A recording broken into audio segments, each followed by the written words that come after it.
All right, we are back. What is going on, Colts Nation? Welcome back to another episode of Bring the Juice. Your guys, Cody and Derek, back for another episode, guys. Hey, we're doing a new video here today, a different sort of video for the Colts. And, I posted something on Twitter a few days ago at this point, probably about a week ago by the time this video drops, about what are some of the worst narratives amongst Colts Nation about the Colts, about their players, just about everything in regards to the Indianapolis Colts. I asked some of you guys what are some of the worst takes that you see.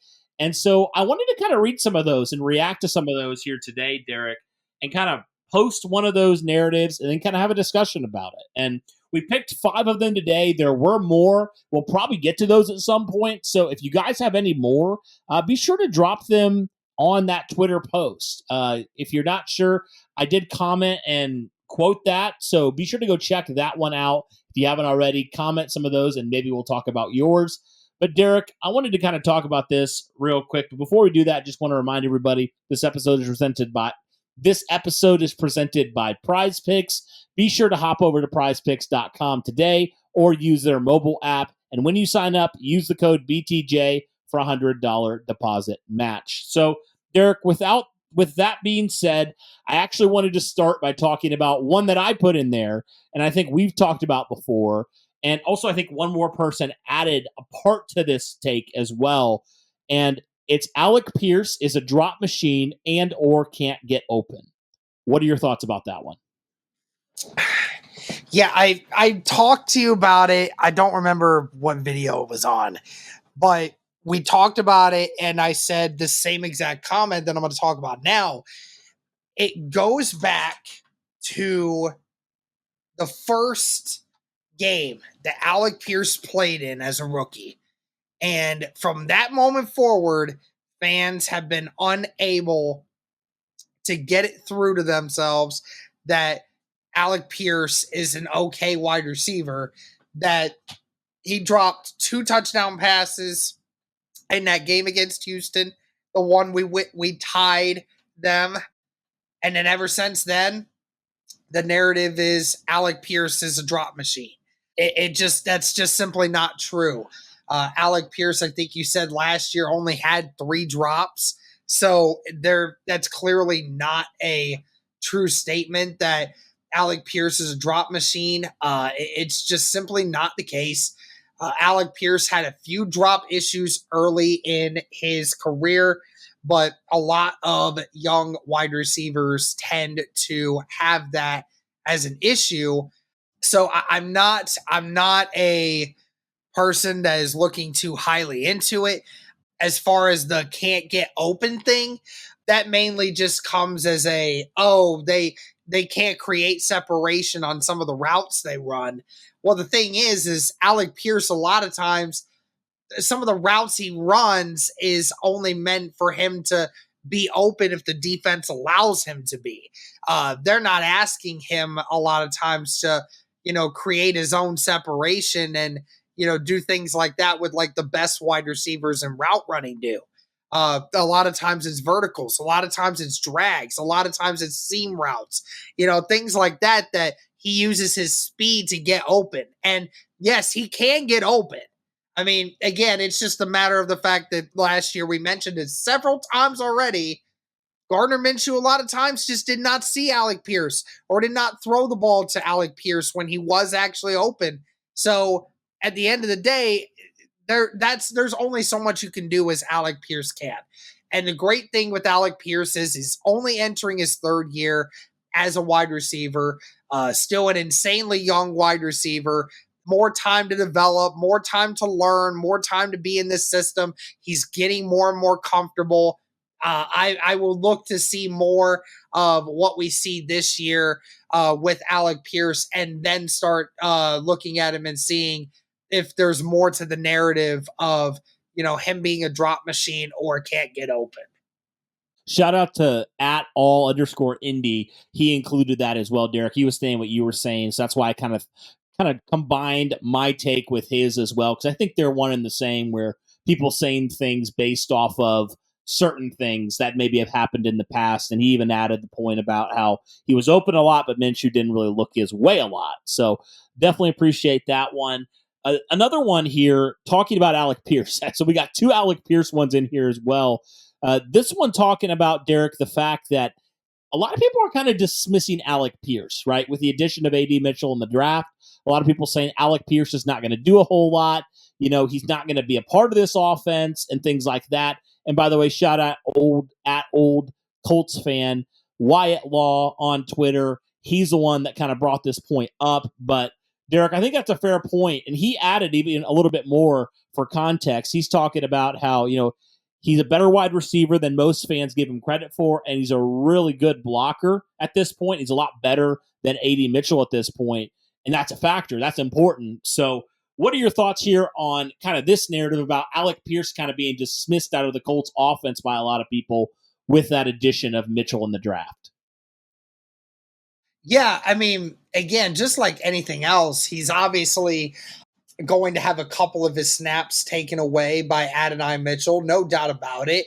Just like anyone else, if you add another great player into the mix, everyone's got mouths to try to feed. So there's nothing wrong with that. But yeah, to say he's going to definitely be an afterthought, no doubt that is not the case. I mean, Alec Pierce, like you said, Alec Pierce does everything right. With Shane Steichen and the emphasis of being an Indianapolis Colt, especially at the wide receiver position, Ballard has talked about it so much that if you want to be a wide receiver for the Indianapolis Colts, you got to be willing to do the dirty work. And if you're not willing to do the dirty work, we will not bring you in. We will not make you a part of our offense. And Alec Pierce is the definition of a wide receiver that does the dirty work, because not every player wants or is able to do such things. That's why Alec Pierce and Michael Pittman get along so well in this system, because they do that dirty work. And again, with Alec Pierce, his skill set is different than Adonai Mitchell's, no doubt about it. But these two guys, they're going to be put in with different schemes and different systems, and the way they want to run the playbook in that regard. Some plays you're going to have verts. Some plays you're going to have more creativity with routes being open. And you know what? The thing is, Alec Pierce is able to do more than just verts. And maybe Adonai Mitchell will take a few verts every once in a while. It just all comes down to who is guarding who and the matchups that you have going forward. That's what's going to ultimately help determine who's going to be in at what category. But yeah, Alec Pierce is not going to be dismissed because of Adonai Mitchell. Adonai Mitchell is going to get his own, but Alec Pierce is still a top wide receiver on this roster. Yeah, I would agree with that. I mean, he played the most snaps of any wide receiver last year on this team. So I don't think all of a sudden he's just going to go away and not be a factor on this squad. Because I think he does have ability. Like we talked about the home run ability, but he's still young. He can still develop his game. Like he can still get better at some of those short to intermediate routes. Like I think he's still got a lot of potential. And some people have kind of just said he's this, and kind of look at him as like this is who he is, and there's no chance that he's going to improve in any of these areas. And I don't think that's necessarily true. So I think Alec Pierce has a chance still, regardless of how you look at it, if he's technically the number 2 outside wide receiver or the number 3 outside wide receiver. I don't really care. I think they're both going to get significant snaps. And I think it's just a matter of, like you said, matchups and situations. And I think Alec Pierce is certainly going to serve a big role in this team. So definitely would say he's not being dismissed at all by us. No question about that. Hey, what's going on, everybody? Summer's here, so that means NBA, football, all those types of stuff. It's not here right now. So we got the MLB and the WNBA to pass the time. I haven't really gotten a whole lot into the WNBA as of recently, but have had a couple things here. A lot of Asia Wilson props here that are really good that I'm very interested in making. So I would definitely keep an eye out for any of those. Shohei Ohtani for MLB props. Highly suggest you guys hit that over when it comes to Ohtani, when it comes to total bases. Anytime you can get a chance to get Ohtani, especially even with just a 1.5 or 2 total bases, definitely want to try and take advantage of those. Because all it takes is one good hit from Shohei Ohtani to get you above that number. So definitely would encourage you guys do that. Be sure to download the app today and use code BTJ for a first deposit match up to $100. Again, download the app today and use code BTJ for a first deposit match up to $100. Again, it's sponsored by Prize Picks. Pick more, pick less. It's that easy. All right, we got 3 more we got to talk about here today. The next one, a pretty common one that we've seen, Derek. A lot of people saying the secondary for the Colts is bottom tier.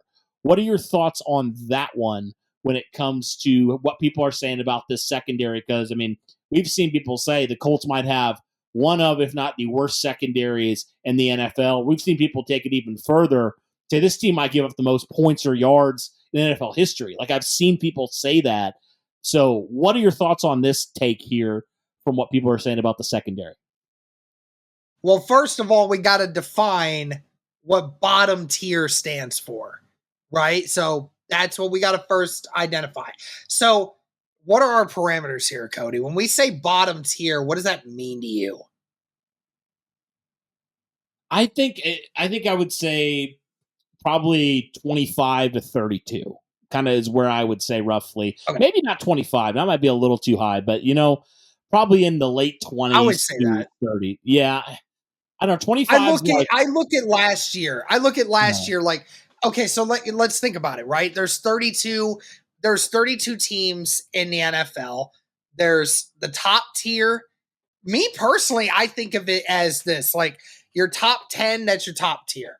11 to 20, that's going to be your mid tier. And then, anything 20 beyond is kind of considered bottom tier at that point. There's a little wiggle room, but there's wiggle room. It's like there's bottom tier and then there's rock bottom tier almost. Oh yeah, rock bottom is a different category of its own. But I mean, yeah, we understand what people are saying. Like they're going to be near the dang bottom is what they're saying. Yeah. Now, again, as I take it again and say this, that as long as the Indianapolis Colts do not suffer the same injury bug that they had last year, and as long as we see the some of the players get slightly better, then this secondary will not be as bad as it was last year. Could it potentially still be bottom tier? Potentially, but if you're insinuating that it's going to get better, like if it's going to be, let's just say in the 17 to 18 range, then that's still mid-tier. And that's still way better than what it was from bottom tier from last year. And on top of it, I mentioned it in another video that when it comes to the secondary, it's not just the secondary getting a year older and wiser and all these other things.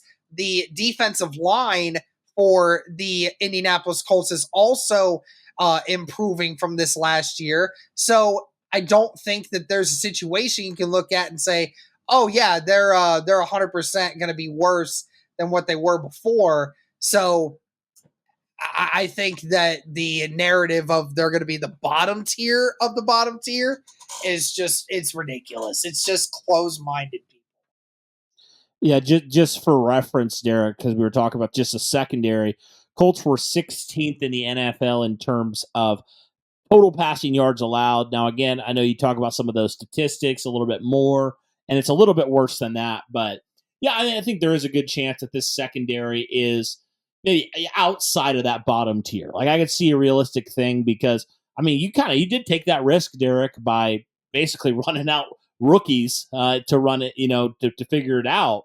And so now having a year under their belt, I think they're going to get better. Like, you don't think they're going to stay the same that they were as rookies. And so having that, you talked about the improved pass rush. I know we've talked about that already with, Laiatu Latu, and then obviously Charlie Partridge. Like, will that help this secondary? I think it will. I think the secondary's best friend is a good pass rush. And I think a pass rusher's best friend is a good secondary. So I think they work hand in hand in a lot of ways, but certainly would help to have a consistent pass rusher, which I think honestly has been a bigger issue than the secondary for the Colts, and it was last year, in my opinion. So yeah, for sure. I don't think it's going to be bottom tier, but I mean, there still is. I understand why people feel that way because it was a unit that had a lot of flux last year and did have some really rough moments last year, no doubt about it. But the good news is they were very young.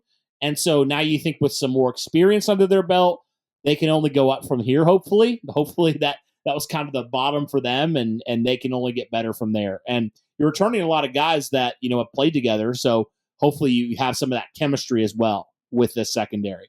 All right. We have two more we got to talk about here. The next one, actually, the next two are both about Anthony Richardson. The first one is Anthony Richardson's going to be a top quarterback next year. Derek, we've seen it. People saying Anthony Richardson's going to be an MVP. Anthony Richardson's going to lead the league in touchdowns or whatever.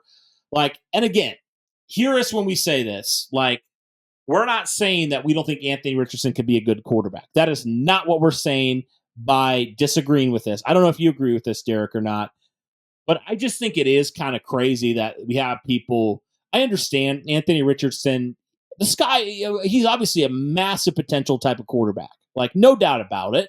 Like, I'm not disagreeing with that. But Derek, we were just talking about this kid, last year when he was a rookie. Like, it was like, we don't, as long as he has some positive things, we're good. And now we're talking about MVP. Like, for me, that's just like, I just want to see him on the field, and I want to see him play semi-competent football in his first full season, if he is on the field. That's what I want to see, right? Now, obviously, if he's MVP, I understand. yes, 100%. But I just want to see him be a good quarterback this year. That's all I want to see. I want to see him take care of his body, and I want to see him play the quarterback position and be good. He doesn't have to be MVP level. I just want to see him show some more positive things. And I think that's a win. And so that's why I think just taking that expectation and saying MVP, just a little too much for me. Again, I would ask the same question. What do we define as a top quarterback? Are we insinuating top 5? Are we insinuating top 10? MVP, probably top 5, I would say. Okay. Yeah, I don't believe this year that Anthony Richardson would be a top 5 quarterback. Now, I will definitely say that I am one of those Anthony Richardson people that presume this guy can be. I'm not joking when I say it, Cody. I do believe he has the potential to be a top 10 quarterback after this year. Now, I mean, I would shoot for, I think his best season this year, he'd probably finish like around quarterback 11 or 12 or something like that. But I think that's like shooting for the moon. I think he could be fringe top 10 after this year. I have that much confidence in Anthony Richardson's ability if he stays healthy. But I do agree that the narrative of MVP, I think that's a little much for my taste. I absolutely agree with you on that. It's too much to put on him right now. We just got to ask for him to just be good enough to, be able to play and put together some good stuff for the time being. So I do definitely think it's a little too much, but I do believe he can be one of the better quarterbacks in the league when he's at his best. Just top tier, maybe not right away. Yep. All right. Last one here. This is kind of on the flip side, and it's maybe not fully on the flip side, but it is a top narrative that we've heard from different people, maybe on the more anti Anthony Richardson train. Maybe they don't believe in him as much as these other people do. These people saying AR is injury prone, right? We've heard it. We've heard it with different players, not just Anthony Richardson. We've heard it with different players in our time covering the Colts. We've heard different people saying this player's injury prone. This player's injury prone because they have one season where they miss games. It's like, I think it's just kind of part of it is like if you miss extended time or if you have a serious injury, like you're going to probably be labeled as injury prone by some people. But I feel like we see that a lot. People saying Anthony Richardson's made out of glass. I mean, even when he, with the whole thing where he was like resting, people were saying this quarterback. You see all the trolls and the people saying, even Colts fans saying like, "Oh gosh, this quarterback's made out of glass. We're screwed." Blah blah blah blah. Like you saw it, we all saw it. So there's just that narrative out there, and I think it is kind of that PTSD of the Andrew Luck stuff. But that Anthony Richardson, he's not going to last, because of one injury. And I think for me, it's like, I just think that's a little much right now to label him injury prone. Because again, if he has another season like that where that happens again, okay, maybe we can start to have that conversation. But it's one injury, one serious injury. It happens. There's been multiple quarterbacks who have had that, who have come back and played many, many years in the league, very high level. So for me, I don't like labeling a guy injury prone after one season. I just don't. Yeah, I don't either. And, I think the problem is you've got Twitter doctors and everybody else out there that says, oh, this guy has, he's had an injury every year of his entire football career, even going all the way back to high school.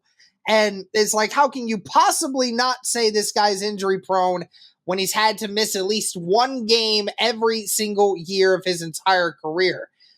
I don't know. I don't know many players. There's been very few players, even in just NFL terms, that have ever not missed games every single year. I mean, it's not a regular thing anymore. The game's just getting so fast. The game is getting just so competitive. People are just so much bigger, stronger, faster nowadays. No matter how much effort you put into yourself at times it's just going to be too much. And that's just unfortunately an aspect of Anthony Richardson's play style is he's going to probably have a few more of those moments where he's going to have a few more games where he might miss because of how he plays.